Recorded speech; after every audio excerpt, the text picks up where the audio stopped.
A note on He and Theft by Katherine Porter, a wonderful writer. There are another maybe 3 notes.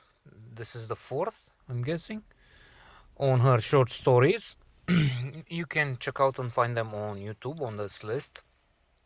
Notes on chef d'oeuvre and on Goodreads.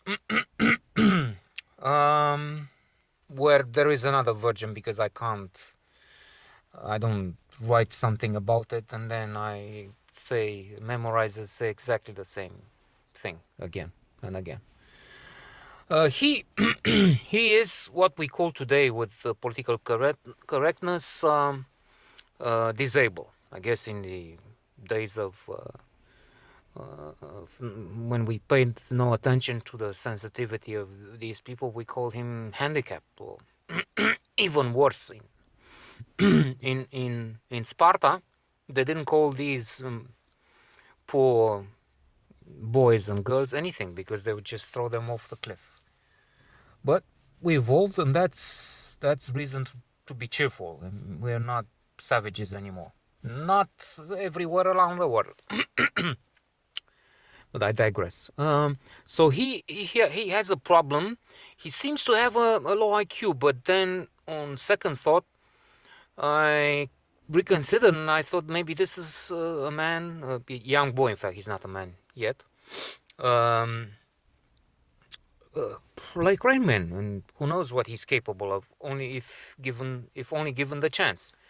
But in the circumstances where he lives, he doesn't have the opportunity to see a table and perform the wonders of Rainman or other people in similar situations. What was that? The Mercury. There was a film also with Bruce Willis and the young boy who managed to enter the system of the NSA or something, even if he was only 9. But he had this. He was autistic. By the way, I've just read that all men, not women, but all men have a degree of autism. Probably, hopefully, most of us have a small degree, but it is there in small or higher percentage. So coming back to he is very daring. So he is a very special young boy in many ways. 2 examples: they have guests, and the mother wants to kill a pig to show that she's not really poor, even if later on, as the situation is worsening, they become destitute, and she says people will talk about us like we are poor white trash. So anyway, she says, but how do we get a pig? Because the sow will kill us if we approach her piglets. And, well, don't worry, he's going. He doesn't have a name. They all refer to him as he. So he goes there, takes a piglet, jumps over the fence just as the big pig was going to grab his leg or bite him.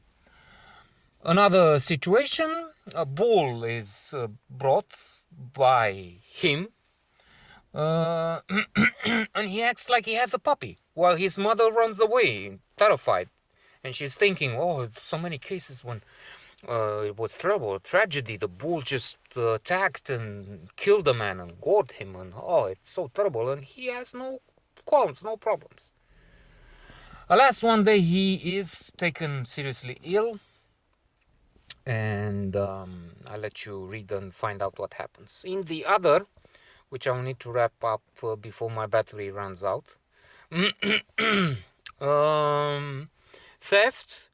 This woman who has the purse, and if she doesn't love it, she is very happy with it, especially since it has also an emotional. She has an emotional attachment to this object. It was a gift, but one day it disappears, and she could see that the cleaning lady took it. She's going downstairs, where this woman is, and you took my purse. What? No way! And not in these words, but she's very vehemently opposing this proposition. And a little later, she comes up with a purse, and she admits the truth. But after a few sentences which are